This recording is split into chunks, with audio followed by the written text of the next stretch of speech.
WhatsApp guys, welcome to my blog.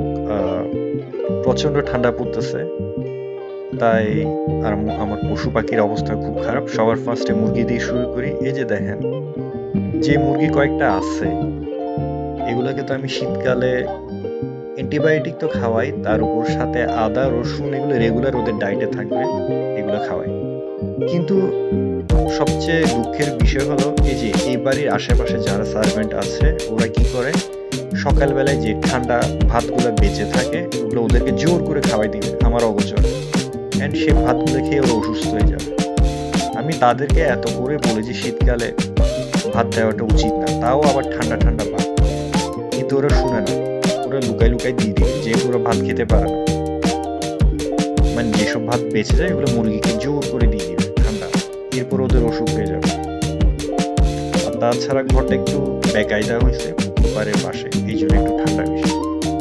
আর এই মুরগিটা brooding মুডে আছে, হয়তো সে ডিমে তা দিতে চায়।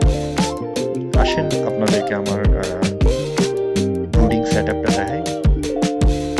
এই যে ছোট একটা 25 ওয়াটের বাল্ব দিয়ে ওদেরকে ব্রুডিং করালাম। 3টা বাচ্চা, বাট অনেকগুলো ডিম দিয়েছিলাম কিন্তু হয়নি আর কি। এই অনেক ডিম দিয়েছিলাম, হয়নি। এই হলো আমাদের ব্রুডিং। দেখেন 3টা বাচ্চা, 2টা কালো, একটা সাদা।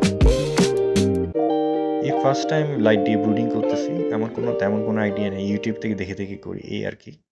যাই হোক, মিস্টার টমি তো দেখেন বসে বসে পাহারায় ব্যস্ত। ওর টার্গেট হলো আশেপাশে যদি কোনো কুকুর থাকে তাহলে কুকুরগুলোকে তাড়িয়ে দেওয়া, কারণ এখানে কিছু বাজে কুকুর ছিল, অনেক মুরগি ছিল আগে, আমার সবগুলোকে খেয়ে ফেলছে। এই যে দেখেন মিস্টার মিঠু, শীতকাল তাই রোদ পোহাচ্ছে আর দুষ্টুমি করতেছে।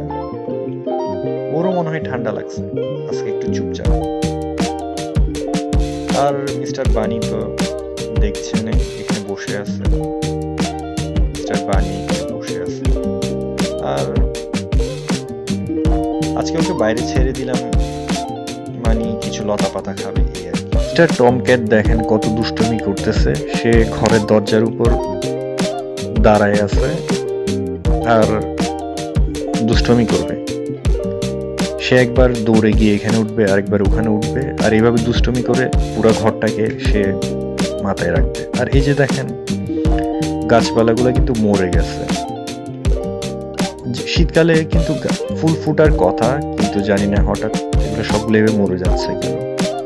আর এই যে দেখেন মাঠে বিভিন্ন ধরনের শাকসবজি লাগানো হয়েছে।